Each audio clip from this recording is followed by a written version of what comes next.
உன்னை காலி பண்ணிடுவேன், உன்னை அசிங்கப்படுத்திடுவேன் அப்படின்னு சொல்கிறோம் எவனாக இருந்தாலும் சரி, திரும்பி போகிற ஐடியாவே இல்லை அப்படின்னு விஜய் அவர்கள் சொன்ன டைலாக்கு பாபி டியோலுக்கு கேட்டுச்சே இல்லையோ, ஒரு ஆளுக்கு சத்தமாக கேட்டிருக்கோம் உங்களுக்கு. தளபதி விஜய் அவர்களின் நடிப்பில் சம்பவகாரன் ஹச் வினோத்தோட இயக்கத்தில் கேவிஎன் ப்ரொடக்ஷனில் அனில் ரூத் இசையமைப்பில் வர இருக்கிற ஜனவரி 9ஆம் தேதி தியேட்டரில் ரிலீஸ் ஆக போகிற ஜனநாயகன் படத்தோடைய ட்ரெய்லர் இன்னைக்கு ரிலீஸ் ஆகிருக்கு. இந்த ட்ரெய்லரில் ஒளிஞ்சிருக்கிற பல அரசியல் விளையாட்டுகள் இதில் இருக்குது. அது என்னென்னு டீட்டெயிலாக டீகோடிங் பண்ண போகிறோம். நான் உங்கள் எங் தாத்தா.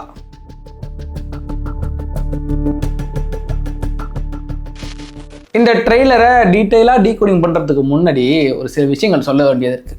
அதாவது 2002 அந்த காலகட்டத்தில் முதல்ல வந்து எங்கள் பக்கத்தில் ஒரு மாரியம்மன் கோவில் இருக்குது. அந்த மாரியம்மன் கோவிலில் அப்போல்லாம் இப்போ தான் நிறைய ரெக்கார்ட் டான்ஸ்லாம் இருக்கும். அப்போல்லாம் வந்து திரைப்படங்கள் தான், கம்ப்யூட்டர் திரைப்படங்கள், திரையிடப்படும் 3 திரைப்படங்கள். அப்போ எல்லா கோயில்களையும், இந்த கிராமங்கள் இருக்கிற எல்லா கோயில்களையும் விஜய் படம் தான் ஃபஸ்ட்டு போடுவாங்க. அதுக்கு என்ன காரணம்னா, எல்லா தாய்மார்களும் எல்லா குழந்தைகளும் ஃபஸ்ட்டு இருக்கணும், ஒரு முதல் படத்தினால ஃபுல்லாக அந்த கூட்டத்தை காமிக்கணும் அப்படிங்கிறது. அப்படி நான் பார்த்து வியந்த ஒரு படம்னா பகவதி. அந்த பகவதி படம் வந்து கமர்ஷியலாக ஹிட்டாக இல்லையா அதெல்லாம் எங்களுக்கு அப்போ தெரியாது. எங்களுக்கு எங்களுடைய விஜய் அவர்கள் இந்த சீனில் வராரு, அது மட்டும்தான். அதுக்கு பிறகு 2004 நினைக்கிறேன் கில்லி படத்தை அப்பயே வந்து திருட்டு விசையில் காப்பி பண்ணி கொண்டாந்து எங்கள் ஒரு திருவிழாவில் போடுவாங்க. அதகலமாக இருக்கும். அன்னிலேருந்து எங்களுடைய பயணம், எங்களுடைய பயணம் வந்து ஸ்டார்ட் ஆனிச்சு.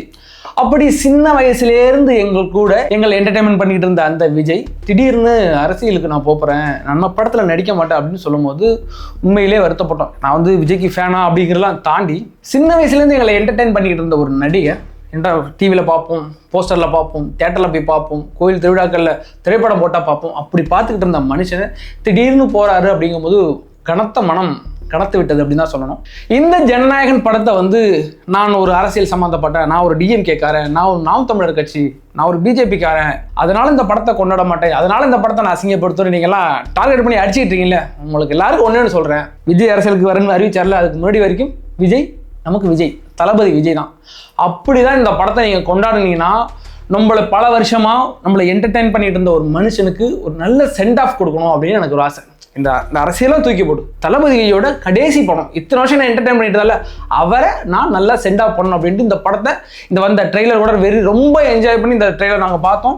எவ்வளோ கமர்ஷியலாக இருக்குது, அதில் என்னென்ன விஷயங்கள் ஒழிஞ்சிக்கிட்டு இருக்குது, அதில் அரசியல் நுணுக்கங்கள், அரசியல் பொடி தூவி இருக்காங்களா, அது என்ன ஹச் வினோத் அப்படின்ற ஒரு சம்பவக்காரன் பண்ணியிருக்க தரமான சம்பவத்தை வாங்க டீட்டெயிலாக டிகோடிங் பண்ணுவோம். இந்த ட்ரெய்லரில் எனக்கு ரொம்ப பிடிச்ச ஒரு பார்ட் என்னென்னா, மக்களுக்கு நல்லது பண்ணுறேன்னு இதுக்குள்ளே வந்துடாத, உன் உயிரை காப்பாற்றிட்டு நீ ஓடி போயிடு அப்படின்னு பாபி டியோல் விஜயை பார்த்து சொல்கிற மாதிரி ஒரு சீன் இருக்கும். இந்த சீனை கடந்த 1.5 வருஷமாக விஜய் எப்போ கட்சி ஆரம்பித்தாரோ அதுலேருந்து இன்னைக்கு வரைக்கும் அதை தான் சொல்லிட்டு இருக்காங்க. எவ்வளோ இன்டெரக்டாக சொல்ல முடியுமோ அவ்வளோ இன்டெரக்டாக சொல்லியாச்சு. அதுக்கு போக கரூர் சம்பவத்தில் டைரக்டாகவே அடித்தாச்சு. இதுக்கு மேலே நீங்கள் இருக்கக்கூடாதுங்கிற மாதிரியான கட்டளைகள் பிறப்பிக்கப்பட்டது. இருந்தாலும் விஜய் அவர்கள் உன்னை காலி பண்ணிடுவேன், உன்னை அசிங்கப்படுத்திடுவேன் அப்படின்னு எவனாச்சும் சொன்னீங்கன்னா திரும்பி போகிற ஐடியாவே இல்லை.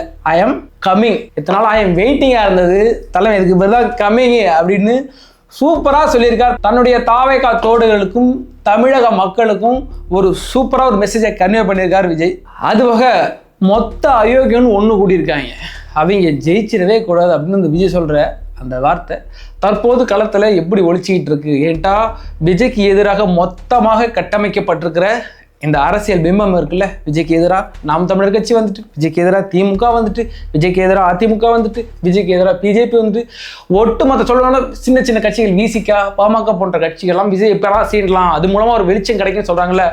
ஆக மொத்தத்தில் மொத்த எதிரியும் ஒன்றா கூட்டியிருக்காங்க. அவங்க ஜெயிச்சிடவே கூடாது அப்படின்னு தன்னுடைய தொண்டர்களுக்கு, தமிழக மக்களுக்கு தெளிவாக கன்வே பண்ணுறார் விஜய். அதுபோக மக்கள் அனைவரும் அவனை கொண்டாடிக்கிட்டு இருக்கிறாங்க அப்படின்னு சொன்னது. கடந்த 1.5 வருஷமாக விஜய் எப்போ அரசியலுக்கு உள்ளே வந்தாரோ எங்கே போனாலும் விஜயை சுற்றின கூட்டங்கள் விஜயை ஒரு செலிப்ரேஷனாக கொண்டாடிட்டு இருக்காங்க. ஒரு கட்சி மீட்டிங் நடந்துச்சுன்னா அது கட்சி மீட்டிங் மாதிரியே இல்லை, அது ஏதோ ஒரு ரசிகர் மன்ற சந்திப்பு மாதிரி விஜய் அவர்களை கொண்டாடுற விஷயத்த சொல்கிறேன். ஏன்னா ஒட்டுமொத்த தமிழக மக்களும் விஜயை கொண்டாடுறதை பார்த்தா உண்மையிலே ஆச்சரியமாக இருக்குது. ஏன்னா இந்திய வரலாற்றிலேயே முதல் முறையாக ஒரு கட்சி தலைவனை இப்படி கொண்டாடுற விஷயம் இருக்குல்ல. அவர் சினிமாவிலேருந்து வந்ததாக இருந்தாலும் அந்த தலைவர் எடுத்து கொண்டாடுற விதம் இருக்குல்ல, அது ரொம்ப சூப்பராக இருக்குது. ஏன்னு கேட்டால் ஜென் இசட் கிட்ஸ் இருக்காங்கல்ல, அவர்கள் முறை இப்படிதான், இதுக்கு பிறகு இப்படிதான் பழகணும், இதுக்கு முன்னாடி இருந்த வாக்காளே பெருமக்களே அப்படின்னு ஆரம்பிச்சு தன்னோட கனத்த குரல்ல பேசுறதுக்கும் தற்போது விஜய் அவர்கள் அந்த ஜெனிசர் அந்த கிட்ஸோட மொழியில பேசுறதுக்கு நிறைய வித்தியாசங்கள் இருக்கு. மக்கள் இதை புதுசா பார்க்கறாங்க, விஜய் அவருடைய ஸ்பீச்சை புதுசா பார்க்கறாங்க, விஜயோட நடவடிக்கை புதுசா பார்க்கறாங்கல்ல. இந்த கொண்டாட்டம் தான் மக்கள் விஜய் அவர்களை கொண்டாடிக்கிட்டு இருக்காங்க. அதுபோக உயிர் தெழவே முடியாத சிறையில அறையணும் விஜய, உயிர் தெழவே முடியாத ஒரு சிறையில அரைஞ்சிட்டீங்களே. ஆல்ரெடி 41 பேருடைய மரணம் விஜய் அவர்களுக்கு மிகப்பெரிய கரும்புள்ளியாக நீங்கள் குத்த ட்ரை பண்ணீங்க. இருந்தாலும் மக்கள் புரிஞ்சுக்கிட்டாங்க, அது ஓகே. இன்னைக்கு இந்த சம்பவம் நடந்தும் விஜய் இந்த அளவுக்கு ஒரு growth இருக்குது, விஜய் இப்பயும் கொண்டாடிட்டு இருக்காங்க. காரணம்னா அதோடைய உண்மைத்தன்மையை மக்கள் புரிஞ்சுக்கிட்டாங்க. ஆனால் இது விஜய்க்கு அறையப்பட்ட சிறை. ஏற்கனவே மண்ணல மருத்துவர் ஷாலினி அவர்கள் சொல்லியிருந்தாங்க, விஜய் அவர்களை நீங்கள் வந்து சிறையில் தான் அரைஞ்சிட்டீங்க, உயர்த்தவே முடியாத ஒரு சிலுவையில் அரைஞ்சிருக்கீங்க அப்படின்னு. அதை இந்த இடத்துல மிக சிறப்பாக குறிப்பிட்டிருக்கிறாங்க. அதற்கு பிறகு அருண்ராஜ் ஐஏஎஸ் ஒரு கேமியோ ரோல் பண்ணியிருக்காரு. அதுபோக புசி ஆனந்தும் ஒரு கேமியோ ரோல் பண்ணியிருக்காங்கன்னு ஏற்கனவே அடிபட்டுச்சு. ஆனால் அது படம் பார்க்கும் போது தான் தெரியும். ஆனால் அருண்ராஜ் ஐஏஎஸ் இதை உள்ளே கொண்டு வருவாங்கன்னு சத்தியமாக எதிர்பார்க்கல. ரொம்ப ஒரு ஷாக்கிங்காக இருந்துச்சு. கேட்டால் திடீர்னு அருண்ராஜ் ஐஏஎஸ் இதுக்குள்ளே இப்படி வந்தார் அப்படின்னு பார்க்கும்போது நல்லா இருந்துச்சு. இது போக படத்தோட ஒட்டு மொத்தமாக அந்த மேக்கிங் இருக்குல்ல வேற லெவலில் இருந்துச்சு. இதை வந்து நம்ம சாதாரண மொபைலில் பார்க்கும்போது, ஒரு கம்ப்யூட்டரில் பார்க்கும்போது இவ்வளோ ஒரு பிரமிப்பாக இருக்குன்னா, இதை உண்மையிலே தியேட்டரில் கொண்டாடி தீர்த்துருவாங்க அவருடைய ரசிகர்களும் அவருடைய தொண்டர்களும். அதுபோக தமிழகத்தின் தாய்மார்கள் அனைவரும் இதை கொண்டாடி தீர்ப்பதற்கான ஒரு கமர்ஷியலான படம். இதில் பெரிய அளவில் மெசேஜ் இருக்குமா இருக்குன்னே கத்தி சர்க்கார் போன்ற படங்கள்லாம் நிறைய மெசேஜ் சொல்லிச்சு. ஆனால் இந்த படத்தில் என்ன மாதிரியான மெசேஜ் அப்படிங்கிறது இந்த ட்ரெய்லரில் கன்வே ஆகலை. ஆனால் சர்க்காரை விட மிக அதிகமான அரசியல் பேசக்கூடிய படமாக இது இருக்கும் அப்படின்னு ட்ரெய்லரில் மிக தெளிவாக கன்வே பண்ணியிருக்காங்க. ஆனால் விஜய் அவர்கள் சொல்கிற ஒவ்வொரு டைலாக்கும் யாருக்கு புரிகிறதோ இல்லையோ புரிய வேண்டிய ஆளுக்கு சிறப்பாக புரியும். ஏன்னா விஜய் அவர்கள் வரும்போது ரெட்டையான நிற்கிற மாதிரியான ஒரு சீன் ஒன்று இருந்துச்சு.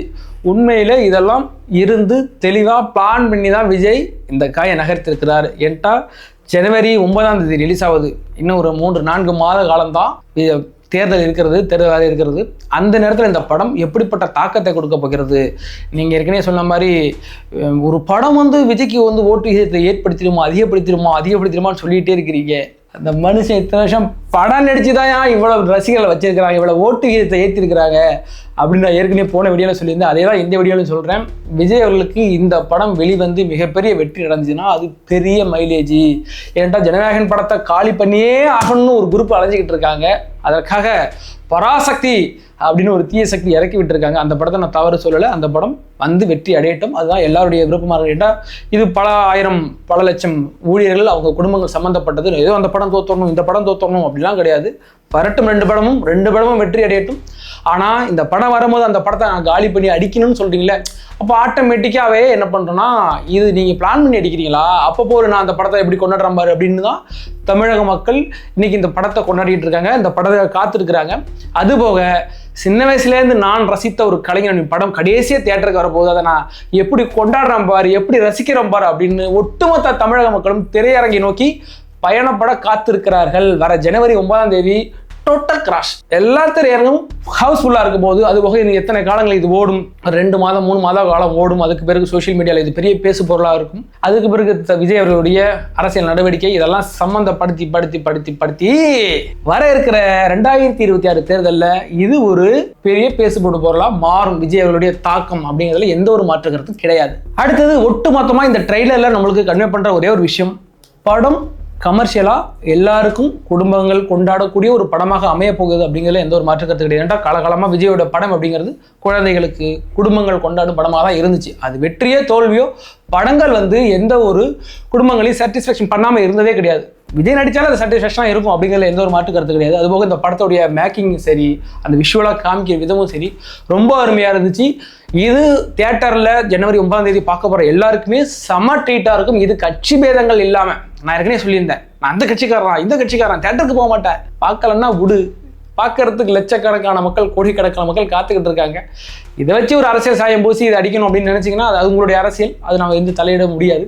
பட் ஒரு ஃப்ரெண்டாக ஒரு ஏதோ ஒரு ஸ்ட்ரேஞ்சராக உங்களுக்கு கன்வே பண்ணுறதுன்னா, ஒரு விஜயோட ரசித்து நான் ரசிகனாக கன்வே பண்ணுறதுன்னா அந்த படத்தை கொண்டாடுவோம், பார்ப்போம். விஜயோட கடைசி படம், இத்தனை வருஷம் நம்மளை ஒரு என்டர்டைன்மெண்ட் பண்ண ஒரு நடிகருடைய படத்தை நம்ம கொண்டாடுவோம் அப்படிங்கிறது என்னுடைய சாதாரண கருத்து. அதை நீங்கள் ஏற்றுக்கிடுங்க, ஏற்றுக்காமல் போங்க, அது உங்களுடைய கருத்து. அப்படி ஒரு தாழ்மையான கருத்துக்களை நாகரிகமான முறையில் கமெண்டில் பதிவிடுங்க. அதுக்கு எங்களுடைய பதில் காத்து கொண்டு இருக்கும். இந்த ட்ரெய்லரில் பஞ்சுகள் ரொம்ப அருமையாக இருந்துச்சு. யாருக்கு என்னென்ன கன்வே பண்ணணுமோ அது சிறப்பாக இருந்துச்சு. என்னை நீ அசிங்கப்படுத்தி நினச்சா என்னை காலி பண்ணணும்னு நினச்சின்னா நான் திரும்பி போக மாட்டேன்னு சொன்ன வேடாக இருக்கட்டும். அரசியலுக்கு நல்லது பண்ணுங்கடானா கொள்ளை அடிக்கிறதுக்கும் கொலை பண்ணுறதுக்கு அரசியலுக்கு வரீங்கடா அப்படிங்கிறது ஈஸியாக எல்லாருக்கும் கன்வீனாக இருந்தாலும் சரி. அதே மாதிரி இந்த ட்ரெய்லர் முழுக்க நிறைய அரசியல் தூவப்பட்டிருக்கிறது. இந்த படத்தில் என்ன மாதிரியான அரசியல் தூவப்பட்டிருக்கிறது, அது மக்களுக்கு எப்படி ஈஸியாக கன்வே ஆகும். ஏற்கனவே விஜய் அவர்கள் ஒவ்வொரு மீட்டிங்லையும் போயிட்டு மேனிபுலேட் பண்ணிட்டு இருக்காரு தன்னுடைய ரசிகர்களை, தமிழ்நாட்டு மக்களை.